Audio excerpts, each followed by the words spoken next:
Building a Bridge to Belonging is a series of conversations about the importance of belonging to self, to your community and to the world, while staying true to your true north. It's an introduction to the collaborators that share my world while being disciplined enough to stay authentic. Building bridges is not a journey for the faint-hearted. Hi, Velvet. You've got a few things to catch us up on, haven't you? Last time we spoke, you were in Mongolia and having an incredible time. So where are you today? So I'm actually sitting in Belfast today. So I flew from Mongolia via Istanbul, raced through the airport, slid into base to catch my next plane, got at Heathrow Airport, flew through customs. I was amazed at what a British passport can do. And then my bag didn't show up, and my bag didn't show up, and my bag didn't show up. And we were running between conveyor belts because there was misinformation about which conveyor belt our bag was in, because there was a couple of flights in from Turkey. Everybody who'd made the connection in Istanbul from Mongolia hadn't got their bags. I was tired by this. I'd been traveling for about 16 hours through a couple of different time zones. And I finally joined the line of lost baggage claim, 6 counters, 2 operating, 30 to 40 people in front of me, closed my eyes, said a prayer, and just went, I cannot borrow undies and clothes. And as I sort of said to God, if you ever owed me one, there's, cash in, here's a chip. Yes. And my bag, as I opened my eyes, my bag came round the conveyor belt. Wow. But I must have waited an hour and a half for my bag to show up. And at the end of a trip, that is exhausting. Yeah. Yeah. So, into London for the first week, I actually got quite sick. Mongolia was hard, and I think I was quite exhausted. So I was nestled with my sister, who I hadn't seen for, I think we worked out 7 or 8 years. Lockdown had happened. Wow. Her kids are grown up. It was just lovely to be able to hang with her and be with her and just witness the children. Yep. And then it hit me, I've got to get out of London. So I started looking for ways to get to Scotland. And the first thing I discovered about a really complicated and complex society, because there's a lot of people living in London. Like, I woke up one morning with the thought of, I've just woken up with like 16 million other people. I'm fascinated by this whole government move to hit misinformation on the head, right? And yet I started Googling car hire, and the amount of scam websites that come up to try and wade through. Here you have to prepay for parking, and the scam websites that come up before you actually get to TransLink. I am fascinated that Google can block people's misinformation but can't block scam websites. Yeah. And go figure. It's kind of that thing that I spend a little bit of time going, car hires from £8 a day, and you think, oh, I'm a budget, that's good, and investigated it. But then you've got to pay extra money for the wheels and the steering wheel and for the fuel, and you might not have a car seat in that. Essentials. So it wastes time and energy. And then I was sitting at the table with my sister and just went, I'm just going to go Avis. I don't actually care what it costs. It's reputable. The car's going to have 4 wheels. I can pay for the insurance that if anything does happen, the excesses are covered. And it's peace of mind, because there's CarJet and Zooline and all these other competitors in there. But you start reading the reviews, because I've learned how to do that now. And it's like, can't get them. Everything online is you have to submit sorry, still got the cough from Mongolia.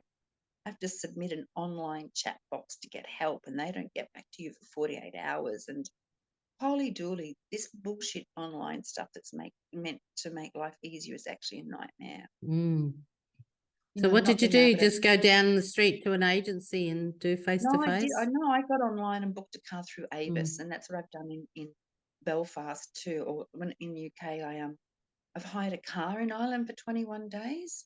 I was unaware of how difficult public transport would be to get from A to B across country. Like, internally in a city, the transport is fantastic. But you know, when you're traveling, I personally don't want to lose 11 hours on a bus to go a 5-hour drive. Yeah. So I've hired a car. I hired it for 21 days. And because I'm tracking down my ancestral lines in Ireland, I'm going to go and spend 2 or 3 nights in each spot in an Airbnb. Yeah. For me, Airbnbs are the way to go because you have a beautiful host. You can make yourself breakfast. There's someone to chat to at the end of the day, somebody to just touch base with around a little bit of advice. And they have them in Yeah. places that aren't necessarily hotels. So Mm, it's a good way to travel yeah, if, you're actually out in the suburbs, in the life, and yeah, catch a bus into Belfast. Of course, the murals are a big agenda for me here. But I think the big thing that's happened for me is my father's English and my mum's Irish lines. And I've always had difficulty rectifying the two lineages in me. When I see castles and cathedrals, I think, yes, they're beautiful and they're stunning. They're also a symbol of oppression because the overlords had, you know, underlings to build them, and whole villages spent years building these things and then not having access to them. And so following the GPS up in Scotland, I got lost, which was hilarious. And I kind of looked out the window and I went, oh, people are stopping there. I wonder what's there. So I stopped and there are cameras everywhere. And lo and behold, I stumbled across Balmoral Castle and King was in. And I didn't know it was the year celebration or anniversary of the Queen's passing. Already, wow. Yeah, but what was extraordinary about that there is a legend in my family that my father's father is connected to royalty. Now, we've never investigated that because my grandfather wasn't interested, my father wasn't interested, and when my father passes, I think then would be a respectful time to have a look into that. But there are some photos of my grandfather's mother with King George, and so there's this kind of conjecture. And it's just one of those moments where I've always struggled with wealth and moneyed people and inheritance lines and, you know, this whole thing of uh, ancient money that comes down through family lines. And here I am standing at Balmoral Castle, and something kind of clicked in my soul around my Englishness and the possibility that my father comes from quite a rich and ancient bloodline. And even if that's not the story, it doesn't matter. I've always had problems rectifying my English nature with my Irish nature. And Well, I'm going to guess that there's got to be some inherent challenge there because that's an age-old story, isn't it? yeah, Either, you know, absolutely. Protestant, Catholic couldn't marry. We've got that in our family. Actually, you know, pretty well most Australians will have this same challenge. And then even, let's face it, Ireland is divided in half. This tiny little island continent is divided in half. Not even quite, but there's a line down the middle and it's two countries, right? Technically, it's well, one. And being driven around by your beautiful friend Jocelyn that picked me up at the airport, she's sort of saying, you know, you can really feel the loyalist and the nationalist sides here, and they're still here. And where I am here now, it's kind of a free zone, and even the host I'm with here, Paul, said, yeah, it's kind of a bit free here, but there are definitely parts in Belfast that are still quite philosophically and in that ancient blood feud. Yeah, Mm. yeah. And The that's the one I troubles, as had they to called it. rectify. Yeah, I had to rectify the troubles in myself. Yeah. So that's going to be very interesting for you because you've never been to Ireland. So it's the family legends are as grand and great as some of the ancient legends. Let's face it, the stories were told and the assumptions were made. So just let me know what's been your first impression, and you saw it for the first time. Like, this has been a long time for you, hasn't it? Coming. Yeah. So I cried. My heart was pounding, and I could feel like I was on the plane, and I actually felt my mum come in and sit in the seat beside me. So I have a little bit of her ash. I brought it with me. My mum had a tattoo of a shamrock with a chain around it, an English chain around it. So I know there's a lot of energetic work to, I want, what I want to offer my mum and my mum's lineage is the removal of that chain. And to, as my lineage moves forward, to heal that rift in us. It was raining, it was grey. As we were coming down, you just couldn't, the clouds and the rain was so thick you couldn't see the land. And there's always that little bit of, is it actually there? Are we going to land on solid ground? And I was very aware as my feet came down the steps to the tarmac that I was on Irish soil, that I'd made it this lifelong dream and journey that my mum never took. I'm here and I'm doing it. And I've also got my family's lineage. My uncle did a lot of research into my family lineage here. So I'm actually going to go to Clifton and Limerick and spend time there, just feeling into the family ties here. Incredibly lucky. I was picked up, given a tour of the city. As I was dropped off to my accommodation, the host opened the door. He went and bought some Jameson whiskey. He'd lived in Brisbane for a while. And of course, I'm about 10 minutes from you, where you used to live. So I find it amazing how you get drawn into sort of like similar energy places. Yeah. Yeah, But it's I'd also incredible, really, when I realized the area you were in. I was like, wow, that was my stomping ground for a few months. It was amazing. Yeah. I was just going to say, it was interesting up in Scotland because, because being as sensitive as I am, I can feel the stories in the ground. And I'd actually driven to Braemar, which is the Highlands. Beautiful, but I actually got a real big soul message that I'm done with battlefields. I was going to go to Culloden and Glencoe, and these are stories of betrayal, stories of the English squashing the independence of Scotland, of clan warfare and betrayal through hospitality. And it was like my soul went, stop. You've done with battlefields. I'd gone to Melrose Abbey, where the heart of Rob the Bruce is said to have been buried. And that was a lovely thing. You don't need to keep visiting the ancient battlefields that you've called to. You're done. So then what happened was that I found out that the Highland Games were in Pitlochry. And through a friend of a friend, there was somebody living in Pitlochry in a retirement village. There was no accommodation because it had been booked out weeks before. And I end up as a guest in the guest room of the retirement village, the best seat in the house, of the Highland bands getting ready and practicing.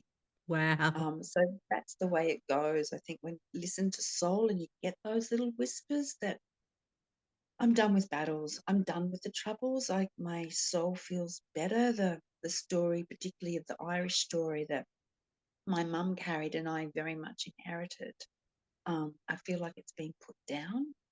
And so, for me here, I'm going to look and marvel and at the beauty and the green and the ancient stories in the land here. Yeah. Yeah.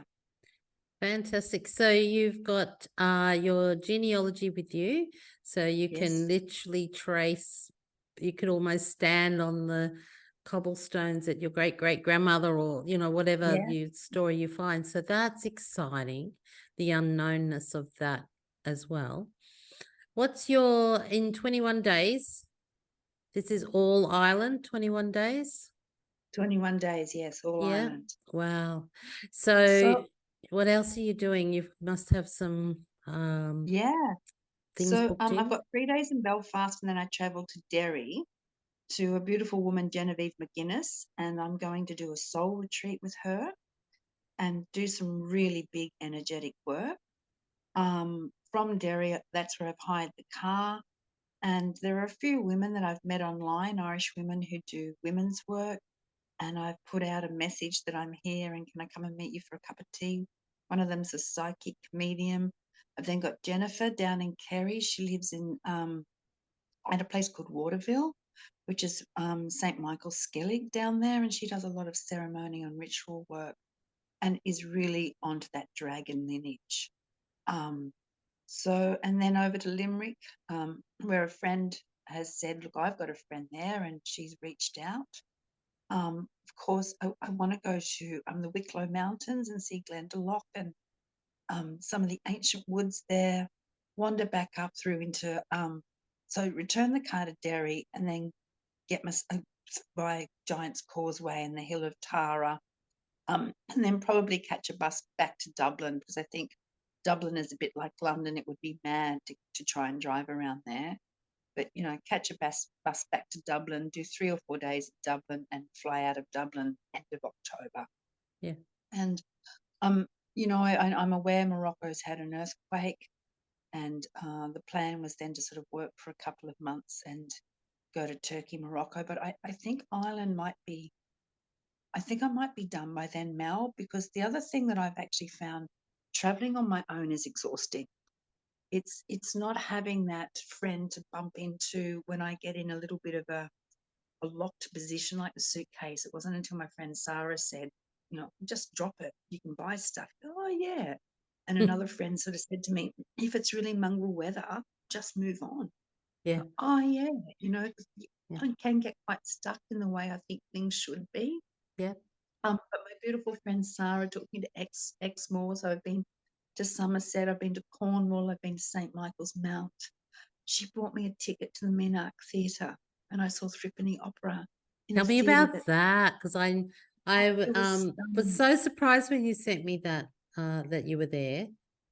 yeah, that was just a beautiful surprise.